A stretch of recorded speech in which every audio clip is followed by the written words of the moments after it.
Subscribe to our channel and press the bell icon so that you never miss any video lesson from RAU'S IAS Study Circle. Hello and welcome to Daily News Simplified, an answer to what, why and how of newspaper reading from your UPSC perspective. Today, let us discuss the important news which has appeared in the New Delhi edition of the Hindu newspaper. Dated 15 June 2020, the news to be discussed has been displayed on your screen and time stamping for the same has been provided in your description box below. So on this note, let's start our today's discussion from your mains as well as prelims perspective. The first news to be discussed appears on page number 6 as a lead article. It says the need for an anti-discrimination law. India is unique among democracies in that a constitutional right to equality is not backed by a comprehensive legislation. So in this regard, the author in this article has said that India should come up with an anti-discrimination law so that any form of discrimination is not practiced in the country. So in this regard, you must understand that the term discrimination becomes important from the perspective of polity as well as from the perspective of Indian society at large. So in this regard, this particular topic becomes important primarily from the perspective of GS paper 1 as it mentions about the salient features of Indian society as well as diversity of India. Now here the term diversity of India is of great importance, and it is in this context that we will try to understand that how discrimination impacts diversity of the country.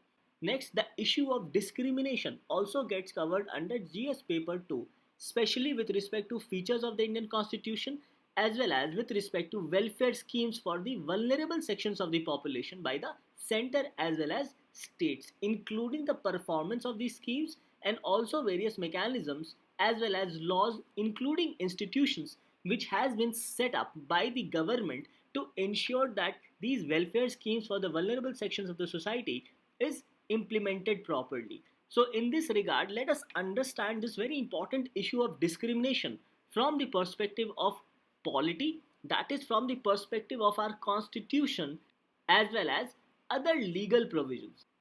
And with respect to society, how discrimination is based on prejudice and various stereotypes.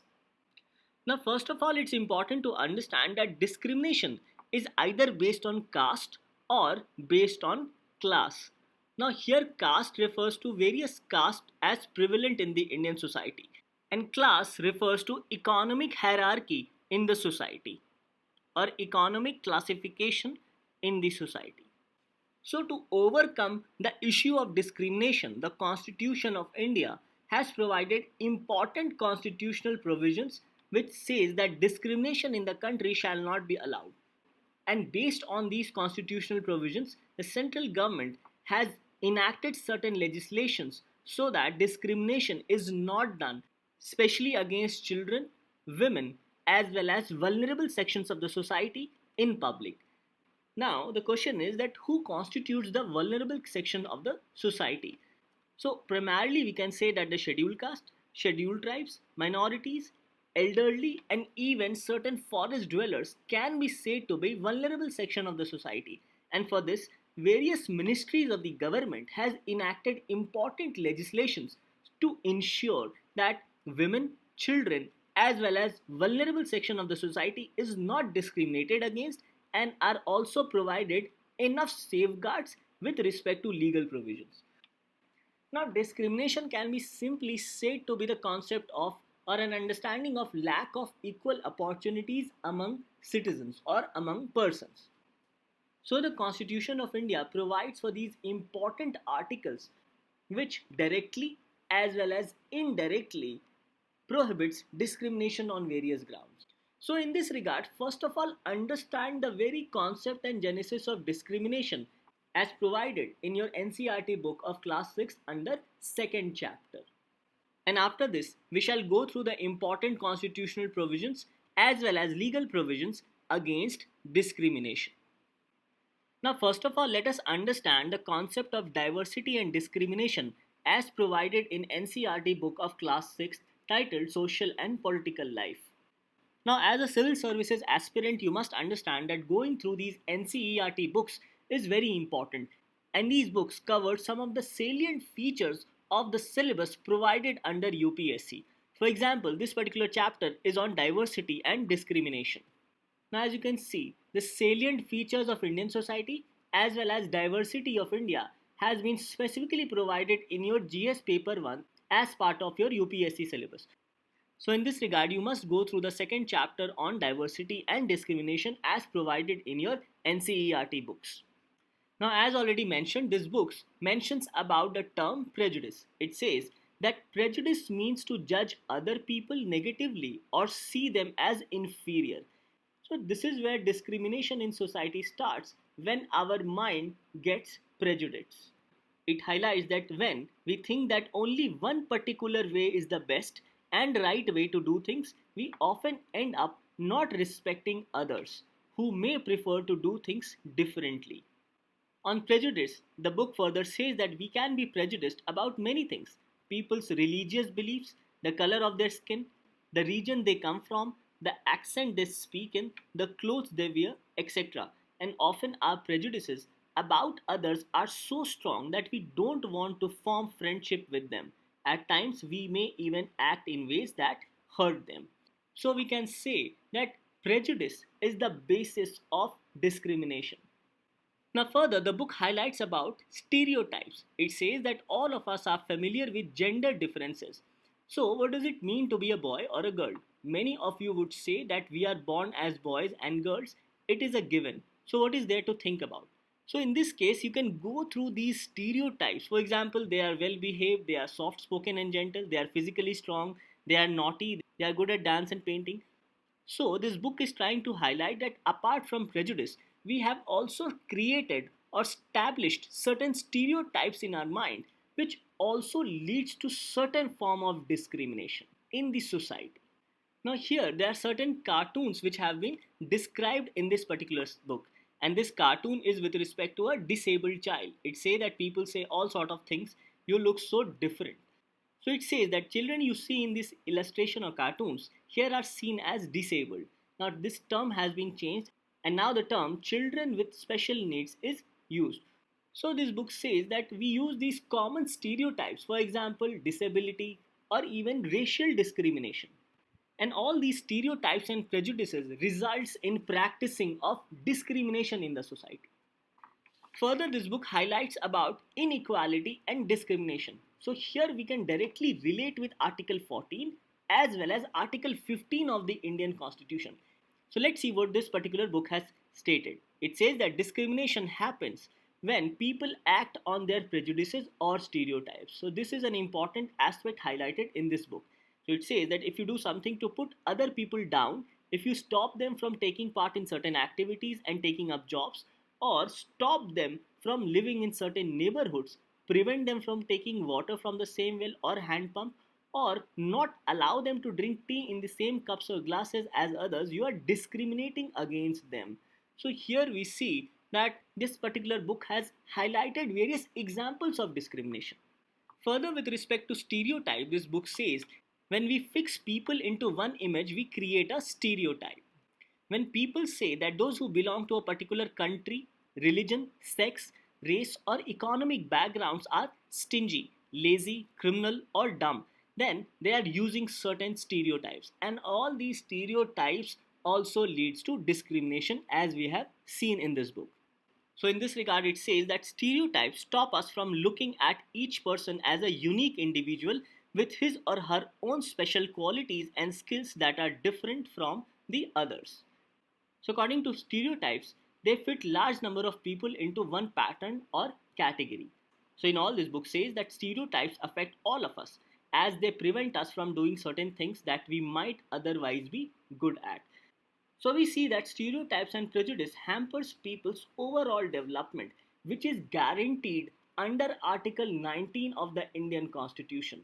So in this regard, we see a direct correlation between Article 19, 14 and 15 with respect to liberty on one hand to develop themselves in whatever way they want to, as well as with respect to certain restrictions based on the prejudices and stereotypes prevalent in the society. Now this book further highlights that discrimination in India is also done on various kinds of jobs which people take up in the society. It says that people are engaged in different kinds of work like teaching, carpentry, pottery, weaving, fishing, farming, etc. to earn a livelihood. However, certain kinds of work are valued more as compared to other work. So, even in jobs, the society has created certain categories where some jobs are considered of a higher category, whereas other jobs are considered of a lower category and to be done by a particular section of the Indian population. So this is again creating stereotype or prejudice in the minds. So again, the constitution in this regard has not only provided for Article 15 but also provided for Article 17, which criminalizes untouchability in the society. Now, this chapter says that this belief of job segregation is an important aspect of caste system in India. And in the caste system, communities or groups of people were placed in a sort of ladder where each caste was either above or below the other. So, this is what the caste system in India looks like. It is based on a ladder system. Someone is in the higher order and someone is in the lower order in this caste ladder. So, this stratification of caste based on a horizontal ladder in our society also creates certain stereotypes as well as prejudices in the mind of people. So, it says that those who place themselves at the top of this ladder call themselves upper caste or as the superior, and the groups who are placed at the bottom of the ladder were seen as unworthy and called untouchables. So earlier, these caste rules which were prevalent in the society did not allow the so-called untouchables to take on work other than what they were supposed to do. So this again created a sort of a job stratification based on the caste system in India. So, the struggle for freedom from British rule also included within it the struggle for larger groups of people who not only fought against the British but also fought to be treated more equally. For example, Dalits, women, tribals, and peasants fought against the inequalities they experienced in their lives. So, it says that many Dalits organized themselves to gain entry into temples. Women demanded that they should have as much right to education as men did, and peasants and tribals fought to release themselves from the grasp of moneylenders and high interest they were charged by these moneylenders. So, in this regard, this book says that when India became a nation in 1947, our leaders were too concerned about different kinds of inequalities which existed in the country. So, these leaders set out a vision and goal in the constitution to ensure that all the people of India were considered equal. So, in this regard, Article 14 is one of the greatest articles as provided in the Indian Constitution because it removes any kind of discrimination from the society. And this aspect is further highlighted in Article 15 in itself. So, in this regard, this book says that this equality of all persons is seen as key value that unites us all as Indians, and everyone has equal rights and opportunities. And in this regard, untouchability is seen as a crime and has been legally abolished by law. And to legally abolish untouchability, the government of India has legislated the Protection of Civil Rights Act 1955, which has criminalized untouchability in India. Now, this book further says that writers of the constitutions also said that respect for diversity was a significant element in ensuring equality, and they felt that people must have the freedom to follow their religion, speak their language, celebrate their festivals, and express themselves freely. So, in this regard, the constitution makers say that no one language, religion, or festival should become compulsory for all to follow. And in this regard, it said that the government must treat all religions equally. So, based on these ideas of equality as well as ideas against discrimination, India overall became a liberal and a secular country, and this has also been prescribed or provided in the preamble of the Indian Constitution. So, overall, this chapter concludes by saying that equality is a value that we have to keep striving for and not something which will happen automatically. So, overall, we understand that equality as well as prohibition of discrimination goes hand in hand or goes parallelly. So this second chapter on diversity and discrimination with respect to prejudice, stereotypes, inequality as well as discrimination becomes very important both from our prelims as well as mains perspective. Now let us take this particular question asked in the prelims of 2019 by UPSC. The question was, in the context of polity, which one of the following would you accept as the most appropriate definition of liberty? Now please go through the question again. It is saying that in the context of polity, which one of the following would you accept as the most appropriate definition of liberty? Options were A. Protection against the tyranny of political rulers. B. Absence of restraint. C. Opportunity to do whatever one likes. And D. Opportunity to develop oneself fully. So based on our discussion which we have done so far, the correct answer here seems to be D, that is opportunity to develop oneself fully. So we understand that UPSC has asked a direct question on the concept of liberty in the year 2019. So based on our discussion, let us go through the constitutional provisions as well as certain legislations with respect to allowing liberty and also prohibiting discrimination. So as discussed, Article 17 becomes very important as it not only abolishes untouchability but also criminalizes untouchability through this legislation, namely the Protection of Civil Rights Act 1955.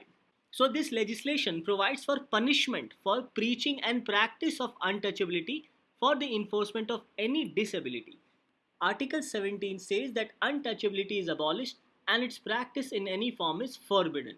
And in this regard, the enforcement of any disability arising out of untouchability shall be an offence punishable accordance with law. So it is in this regard that the Protection of Civil Rights Act 1955 provides for punishment for enforcing religious disabilities, punishment to enforce social disability, punishment to refuse admit persons to hospitals, etc., punishment for refusing to sell goods or render services, punishment for other offences arising out of untouchability, and unlawful compulsory labour to be deemed to be practice of untouchability. Now in this regard, the provision says that whoever compels any person on the grounds of untouchability to do any scavenging or sweeping or to remove any carcass or to flay any animal or to remove the umbilical cord or to do any other job of similar nature shall be deemed to have enforced a disability arising out of untouchability. So in this regard, all these activities has been criminalized as per the Protection of Civil Rights Act 1955, which has been legislated according to Article 17 of the Indian Constitution. So this in itself abolishes untouchability from the Indian society. The Act further provides for cancellation or suspension of licenses with respect to any profession, trade, calling or employment if any person practices untouchability in the society. Further, it also empowers the state government to impose collective fine and also provides for offences by companies. That is, if any company also practices untouchability, then such company shall be penalized. So these are the important provisions with respect to untouchability as provided through the Protection of Civil Rights Act 1955 and Article 17, which mentions about abolition of untouchability. Now removal of untouchability and its criminalization is very important as it further prohibits discrimination in the society. So based on this, the Article 15 of the Indian Constitution provides for prohibition of discrimination on grounds of religion, race, caste, sex or place of birth. So it says that the state shall not discriminate against any citizen on grounds only of religion, race, caste, sex, place of birth or any of them.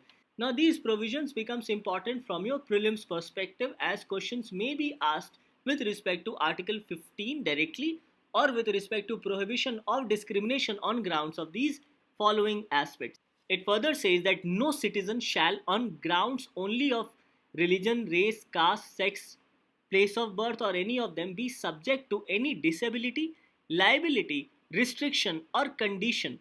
Now these disability, liability, restriction or conditions are with regard to access to shops, public restaurants, hotels and places of public entertainment or use of wells, tanks, bathing ghats, roads and places of public resort maintained wholly or partly out of state funds or dedicated to the use of general public.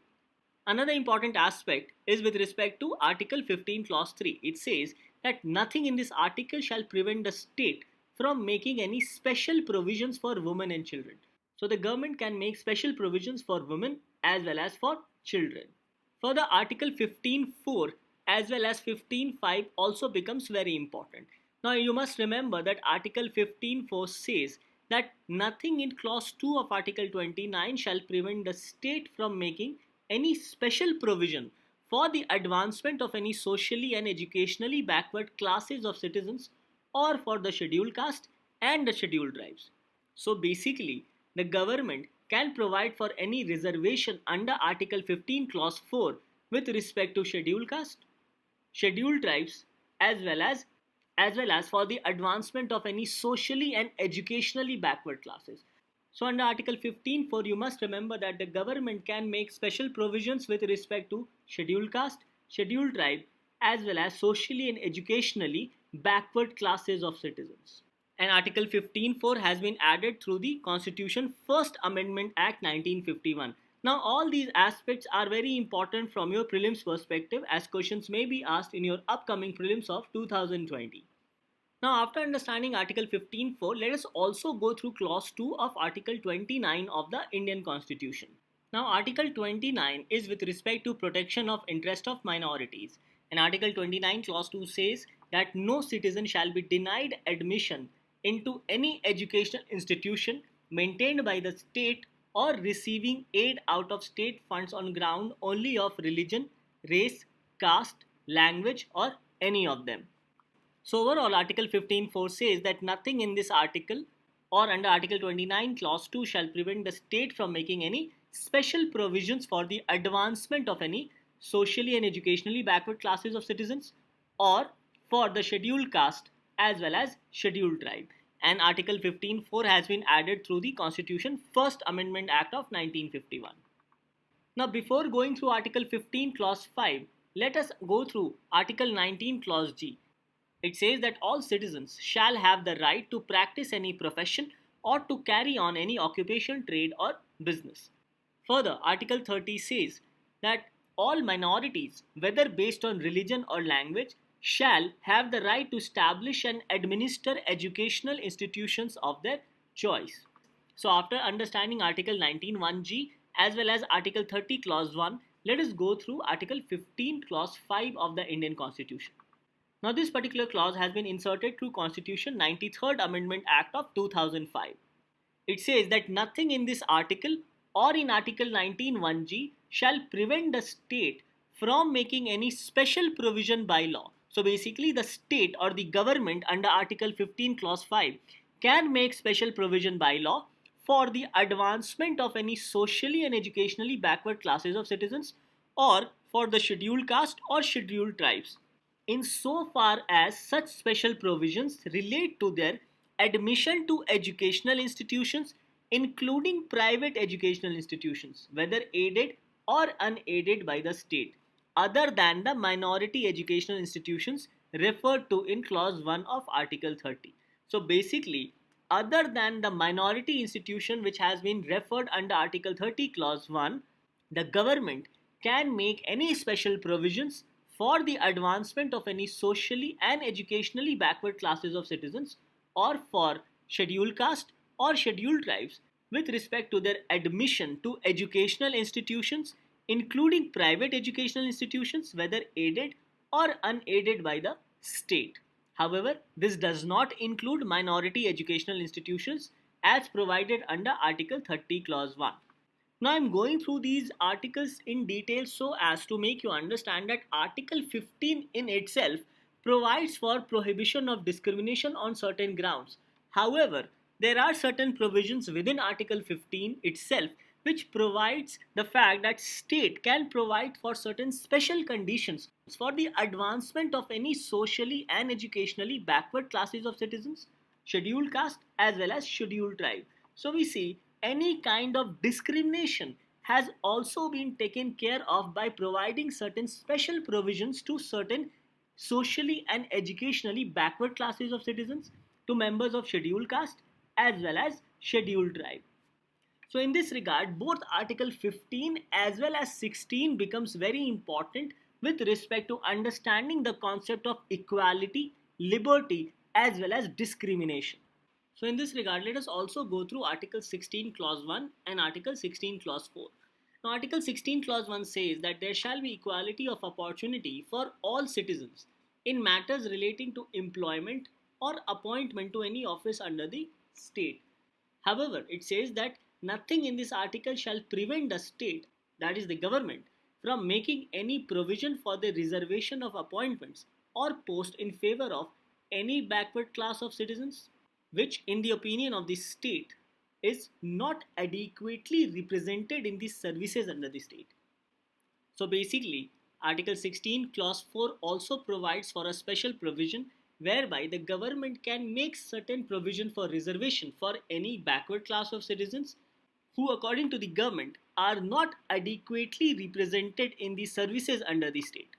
So we understand that the Constitution of India on one hand directly prohibits discrimination as provided under Article 15, 17 and also under Article 14 of the Indian Constitution.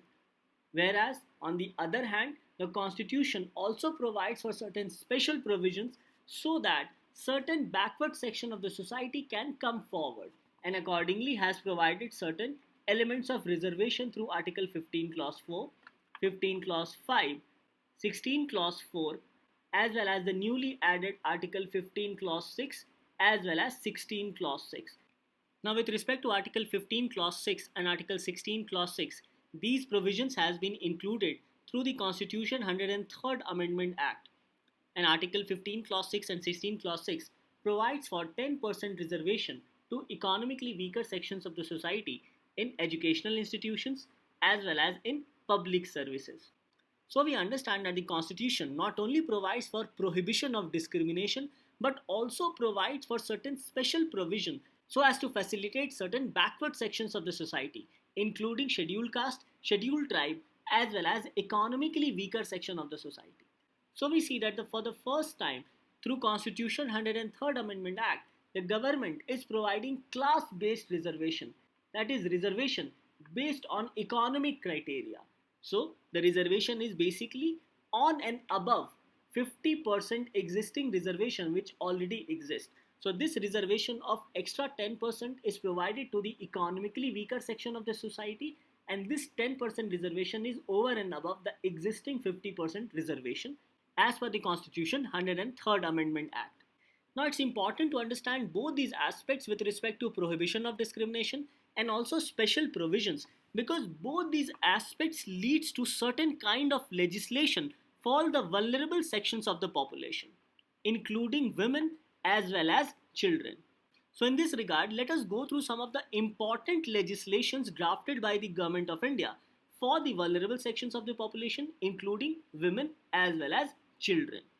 Now some of the important laws related to women in India are the Immoral Traffic Prevention Act 1956, Dowry Prohibition Act 1961, Indecent Representation of Women Prohibition Act 1986, Commission of Sati Prevention Act 1987, Protection of Women from Domestic Violence Act 2005, the Sexual Harassment of Women at Workplace Prevention, Prohibition and Redressal Act 2013, Criminal Law Amendment Act 2013, National Commission for Women Act 1990 and Commission of Sati Prevention Act 1987. Further, important legislations for children include the Child Labour Prohibition and Regulation Act 1986, Right to Education Act 2009, Protection of Children from Sexual Offences Act 2012, Right of Children to Free and Compulsory Education Act 2009, the Juvenile Justice Care and Protection of Children Act 2000, Prohibition of Child Marriage Act 2006 and Commissions for Protection of Child Rights Amendment Act 2006. Further, other important legislations for vulnerable sections of the society includes the Forest Right Act including rules as well as guidelines, Protection of Civil Rights Act 1955 which we have just seen which criminalizes untouchability, the Scheduled Caste and Scheduled Tribes Prevention of Atrocities Act 1989 as well as the Panchayat's extension to the Scheduled Areas Act of 1996. So these can be said to be certain important provisions which has been enacted by the Government of India for the vulnerable sections of the Indian population including scheduled caste, scheduled tribes as well as for the forest dwellers. So this article highlights that there is a need for an anti-discrimination law. However, from our UPSC perspective, you must know that what does discrimination means and what are the constitutional and legal provisions which prohibits discrimination in the society. Now, after our discussion, let us again come back to these concluding words as provided in the NCERT book. It says that though these ideals are enshrined in our constitution, this chapter points out that inequalities exist even today. Equality is a value that we have to keep striving for and not something which will happen automatically. People's struggles and positive actions by the government are necessary to make this a reality for all Indians. Now, this is an important conclusion in this particular book as this particular statement can be asked as a question format. Now, based on our conclusion from the book, this statement forms the question for you. It says that equality is a value that we have to keep striving for and not something which will happen automatically. People's struggle and positive actions by the government are necessary to make this a reality for all Indians. So, in light of this statement, highlight the positive actions taken by the government so far to ensure equality for all sections of the society within constitutional limits. And this question needs to be answered in 250 words and carries 15 marks. Now there is another question for you as a practice. It says analyze the importance of the Protection of Civil Rights Act 1955 in removing untouchability completely from our society. Now this question carries 10 marks and has to be answered in 150 words. So we understand that this particular article becomes important especially to understand the concept of discrimination in our society and also certain constitutional and legal provisions which has been provided in the constitution in order to prohibit discrimination completely. Thus, this topic becomes important primarily from your mains perspective under GS paper 1 as well as GS paper 2.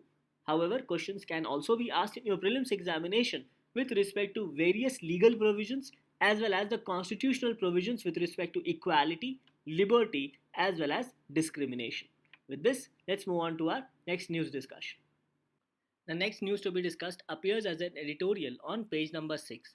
It says, behind the curve, the center must help states tide over the pandemic crisis by giving their GST dues. Now, this editorial highlights that because of the COVID-19 impact, the central government has not been able to provide the states the GST compensation cess. So, because of lack of economic activity, GST collections by the central government has declined, and because of this, the central government is not able to pay the states their GST compensation cess. So, in this regard, in the first week of June, the central government has paid the pending dues of states worth rupees 36,000 crore. And this pending dues worth rupees 36,000 crore was for the period of November 2019 to February 2020. However, the central government has not paid the GST cess for the months of March as well as April. So, in this regard, the GST Council is discussing various ways so that they can clear the dues of the state governments with respect to GST compensation cess. And one of the mechanisms being discussed by the GST Council is to borrow money from the market. However, this particular decision as of now has been postponed for the July 2020 meeting of the GST Council. Now the first question which arises is that why does the central government needs to pay GST compensation cess to the states? The simple answer is that it has been provided under GST Act. Let us understand why.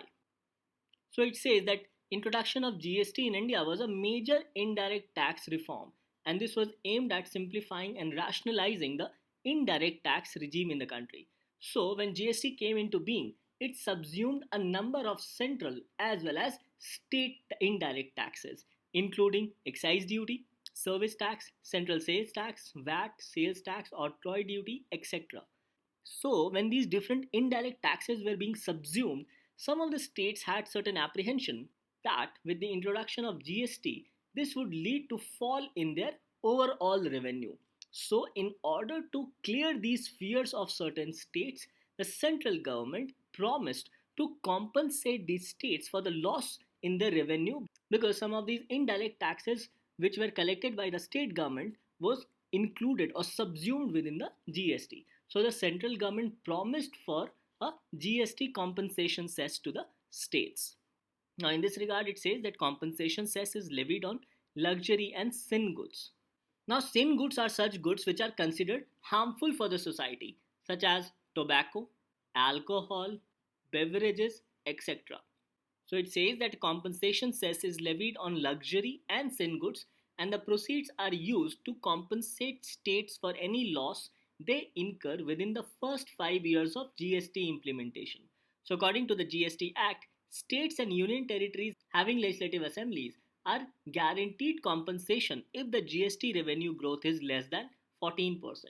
And this amount, that is, this GST compensation cess, is paid every 2 months. So these are the reasons why the central government pays GST compensation cess to the states. Now another aspect to be understood here is that states compensation cess has increased from earlier rupees 6600 crore per month, which was for the year 2018-19, to the present of rupees 17,000 crore per month for April October period. Now the problem is that the GST compensation cess collected by the central government has remained stagnant at rupees 8100 crore per month, whereas the amount which is supposed to be paid to the states has increased from earlier rupees 6600 crores to the present of 17,000 crore as per 2019-20 for the April October period. However, the central government collection of GST compensation cess has remained stagnant at rupees 8100 crore. So, the stagnant collection of GST compensation cess by the central government at around rupees 8100 crore is another challenge for the central government, especially during the present COVID-19 pandemic. So, because of lack of any economic activity, the GST collections has declined. And it is in this regard that the central government is thinking to borrow money from the market to pay the GST compensation cess to the states. So, in this discussion, you must know that the central government pays GST compensation cess to states, and this is done as per the GST Act. Now, this topic becomes important primarily from the perspective of prelims examination under Indian economy. With this, let's move on to our next news discussion. The next news to be discussed appears on page number 9. It says, India looks to deploy Naval Liaisons. Officers will be posted at Madagascar and Abu Dhabi for informational exchange. Now, this news pertains to Indian Ocean Commission, whereby India has become an observer in March 2020, along with Japan as well as United Nations. So, in this regard, now India wants to post its Navy liaison officers at Madagascar as well as in Abu Dhabi. Now, with respect to Madagascar, India is looking to post Navy liaison officers at Regional Maritime Information Fusion Center, which is referred here as RMIFC. And India is also planning to post its Navy liaison officers at European Maritime Awareness in the Strait of Hormuz. Now, posting naval liaising officers at Abu Dhabi in European Maritime Awareness, it will help Indian Navy officers to monitor maritime activity in the region and also become a part of ensuring guaranteeing freedom of navigation in the Persian Gulf as well as in the Strait of Hormuz. Now, both these water bodies becomes important from our prelims perspective, as you must know about their location. So, as you can see in this map, this is the Strait of Hormuz, and this is a very important choke point between Gulf of Oman as well as between the Persian Gulf. So, it is through the Strait of Hormuz that one can travel from the Persian Gulf towards the Gulf of Oman. So in this regard, these three water bodies becomes important and you must know their location. That is Persian Gulf, Strait of Hormuz as well as Gulf of Oman. So India want to post its naval officers as liaising officers so that they can improve linkage for Navy's Information Fusion Center, which is at Gurugram. And this linkage will be with respect to other information fusion center. So in this regard, you must know about the Indian Ocean Commission from your prelims as well as from your mains perspective, and also certain benefits which India will accrue by becoming member of the Indian Ocean Commission. So it highlights that Indian Ocean Commission was created in 1982 at Port Louis, Mauritius, and later institutionalized in 1984 under the General Victoria Agreement. Now this becomes an important aspect to be remembered from your prelims perspective. The Indian Ocean Commission has 5 member nations, namely Comoros, Madagascar, Mauritius, Reunion Islands, as well as Seychelles. Now, if you look into this particular map, it provides for all the countries of Indian Ocean region, namely Seychelles, Union of Comoros, Mauritius, Reunion Islands, as well as Madagascar. And all these members of Indian Ocean Commissions are close to the Mozambique Channel. So it says that these five islands share geographical proximity, historical and demographic relationships, natural resources, and common developmental issues. Further, the official language for communication is French, and the other four observers of Indian Ocean Commission includes China, Malta, European Union, and International Organization of La Francophonie, along with India, Japan, as well as United Nations. It further says that the Indian Ocean Commission's mission is to strengthen regional cooperation while defending the common interest of these countries. And further, in 2008, the Commission launched Acclimate project designed to strengthen climate resilience and build capacity of Indian Ocean Commission state members by focusing on adaptation and promotion of a regional climate governance. So, in this regard, we must also go through the benefits for India by becoming an observer of Indian Ocean Commission. It says that admission of India even as an observer is of great strategic significance as it will allow collective engagement with the island nations of Western Indian Ocean. Now, it says that decision to join IOC is part of government's push for greater salience in the whole Indian Ocean region, including what is called the Western or African Indian Ocean. It further says that IOC is also significant for its geographical location as the islands sit around a key choke point in the Indian Ocean region, that is the Mozambique Channel. Now we have already seen the location of Mozambique Channel, which is around these five island nations of Indian Ocean Commission. So it says that this channel is being watched more closely as the United States Iran tension threatens the Strait of Hormuz.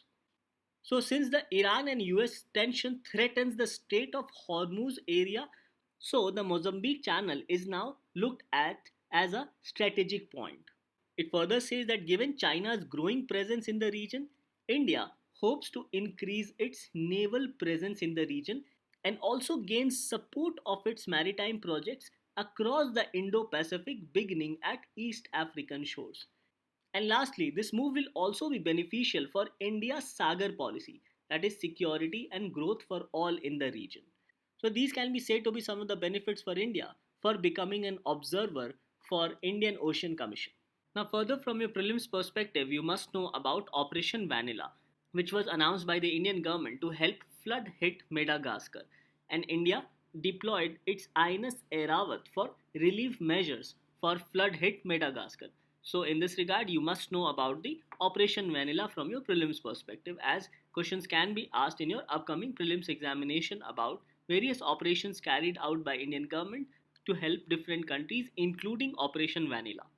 So from your prelims perspective, this topic gets covered under current events of international importance, and from your mains gets covered under GS paper 2, specifically with respect to Indian Ocean Commission and also the benefits which India may accrue with respect to becoming an observer of Indian Ocean Commission. The next news to be discussed appears on page number 1. It says that in the pandemic, the disabled remain an invisible minority.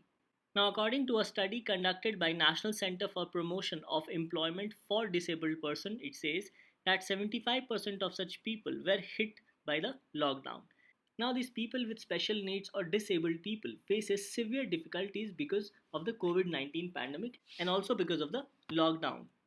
And these people faces greater risk of poor health and also because of inaccessibility because of their disability.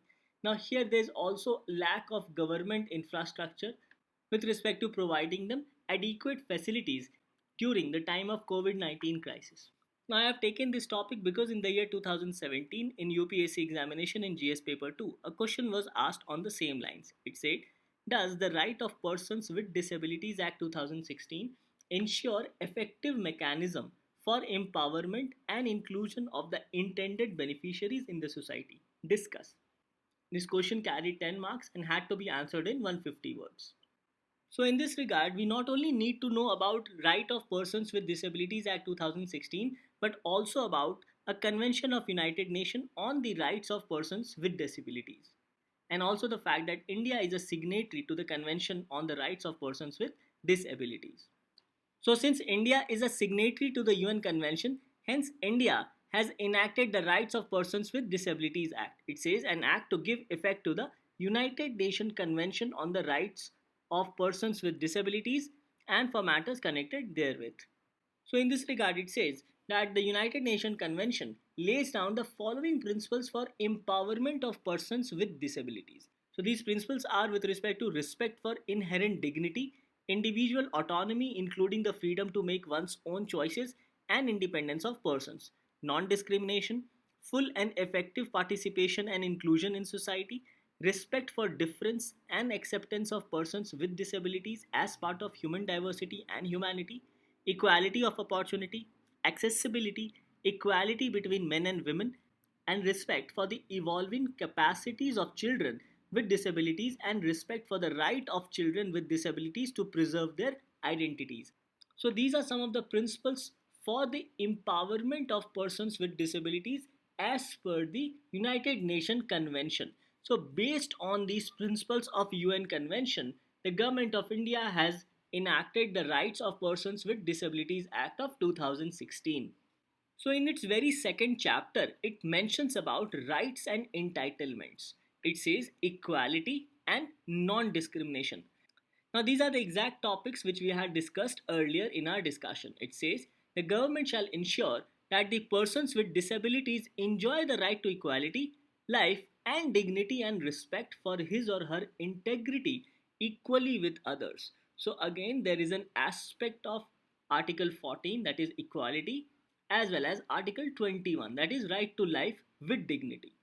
Further, it says that the government shall take steps to utilize the capacity of persons with disabilities by providing appropriate environment. Further, it says that no person with disability shall be discriminated on the ground of disability unless it is shown that the impugned act, that is, unless the legislation or any order of the government is a proportionate means of achieving a legitimate aim. It further says that no person shall be deprived of his or her personal liberty only on the ground of disability. Again, emphasis is on Article 21.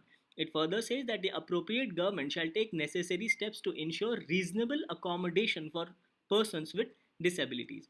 So these are some of the rights and entitlements which the Act provides for disabled persons.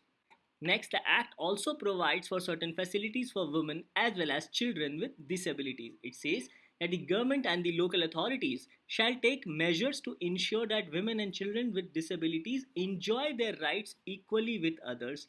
And in this regard, the government, including local authorities, shall ensure that all children with disabilities shall have right on an equal basis to freely express their views on matters which affects them and also provide them appropriate support keeping in view their age as well as their disability.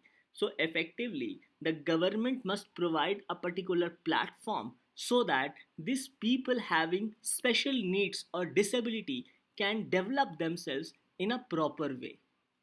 So overall we can say that the Disability Act of 2016 provides for rights and entitlements to disabled people.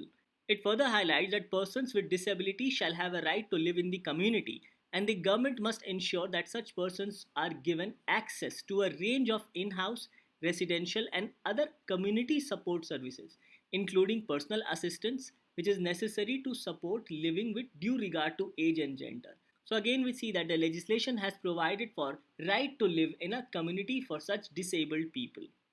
It further highlights that the government shall take enough measures to protect persons with disabilities from being subjected to torture, cruel, inhuman or degrading treatment and also protect them from all forms of violence, abuse as well as exploitation. Now this again becomes an important provision from this particular legislation. It further says that the government must ensure that the persons with disabilities have access to appropriate information regarding reproductive as well as family planning aspects. And no person with disability shall be subject to any medical procedure which leads to infertility without their free and informed consent. So this again becomes an important aspect to their reproductive rights. Further, the Act also facilitates the right to vote as it provides for certain infrastructure so that these disabled people can enjoy their voting rights. It says that the Election Commission of India as well as the State Election Commission must ensure that all polling stations are accessible to persons with disabilities and all materials related to the electoral process are easily understandable and are easily accessible to such people having disability so that they can enjoy their right to vote without any interference.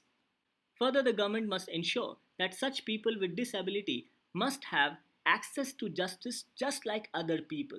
And in this regard, they must have right to access to any court, tribunal, authority, commission or any other body constituted by the government, including judicial or quasi-judicial bodies.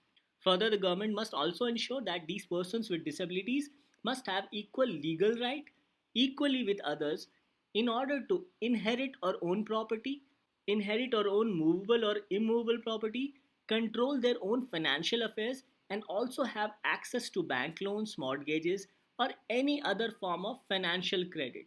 So basically, the legislation provides for financial rights for such disabled citizens. Further, the Act also provides for inclusive education to such children having disabilities and make the institution accessible for such disabled students. Further, the government must formulate schemes and programs to provide loans to such disabled people at concessional rate to support employment of such persons with disabilities, including their vocational training as well as self-employment. And this accessibility must be given to the disabled people with respect to vocational as well as skill training schemes and programs. Further, the Act says that the government shall appoint in every government establishment not less than 4% of total number of vacancies in cadre strength in each group of posts meant to be filled with persons with benchmark disabilities. Now here let us understand what is the meaning of benchmark disability. Now first of all, specified disability means any disability which has been provided in the schedule to the Rights of Persons with Disabilities Act of 2016. So it says that persons with benchmark disability means a person with not less than 40% of a specified disability. So the government provides for certain reservation for persons with benchmark disabilities, that is those persons who have 40% or more disability in different criteria as provided in the schedule to this particular legislation. So 1% each reservation has been provided with respect to disability on blindness and low vision, deaf and hard of hearing, locomotor disability including cerebral palsy, leprosy cured, dwarfism, acid attack victims and muscular dystrophy. Whereas another 1% is also reserved for autism, intellectual disability, specific learning disability and mental illness, multiple disabilities from amongst persons mentioned above, including deaf blindness in the post identified for each disabilities. So basically the government shall appoint in every government establishment not less than 4% of the total number of vacancies in the cadre strength in each group of posts which is supposed to be filled with persons having benchmark disability. Further, the Act also provides for reservation in higher educational institutions. It says that all government institutions of higher education and other higher education institutions receiving aid from the government shall reserve not less than 5% seats for persons with benchmark disabilities, and persons with benchmark disability shall be given an upper age relaxation of 5 years for admission in institutions of higher education. So in this regard, we have tried to go through some of the important provisions as highlighted in the Rights of Persons with Disabilities Act of 2016. Now this article provides for the National Center for the Promotion of Employment for Disabled Persons, and its report has said that 75% of disabled people are hit by lockdown. So in this regard, let us go through some of the important highlights about National Center for the Promotion of Employment for Disabled Persons. It says that NCPEDP is a cross-disability non-profit organization, and it basically works as an interface between government, industry, international agencies as well as voluntary sector towards empowerment of persons having disabilities. Further, the institution has also constituted the National Committee on the Rights of Persons with Disabilities, and this consists of disability sector leaders as well as experts from across India. These experts meet at regular intervals to discuss important issues which are relevant to people with disabilities and also plan a strategy to address their various issues. So, the mandate of the institution has been to encourage employment of people with disabilities, increase public awareness on disability issues, empower people with disabilities through appropriate legislation, and ensure public places are accessible to all. Further, the institution works on six core principles, also referred as the six pillars of the organization, namely education, employment, accessibility, legislation or policy, awareness or communication, as well as youth. So these can be said to be some of the important aspects about National Center for Promotion of Employment for Disabled People. Now, UPSC has already asked a question on Rights of Persons with Disabilities Act of 2016. So, in this regard, we must know about this particular legislation and its various salient features.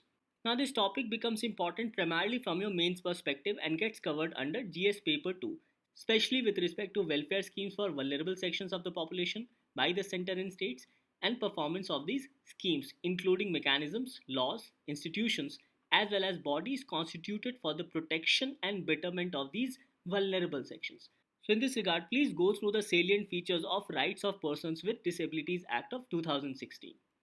Now, after our discussion, here is the question for the day. The question says, consider the following statements. First, Mozambique Channel lies close to Iran. Second, Strait of Hormuz connects Gulf of Oman to Persian Gulf. So the question is, which of the statements given above are correct? Options are A, 1 only, B, 2 only, C, both 1 and 2, and D, neither 1 nor 2. Now coming to the answer of yesterday, the question was, consider the following statements regarding Jal Jeevan Mission. First, it aims to provide piped drinking water to all households by 2024. No, this statement is incorrect as it provides piped drinking water to only rural households. Second, at least 50% of manpower must come from skilled workers trained under National Skill Development Mission. There is no such provision with respect to the Jal Jeevan Mission. So in this, the question was select the correct option. So here the correct answer was D, that is neither 1 nor 2. So with this, we come to an end to today's discussion. Thank you.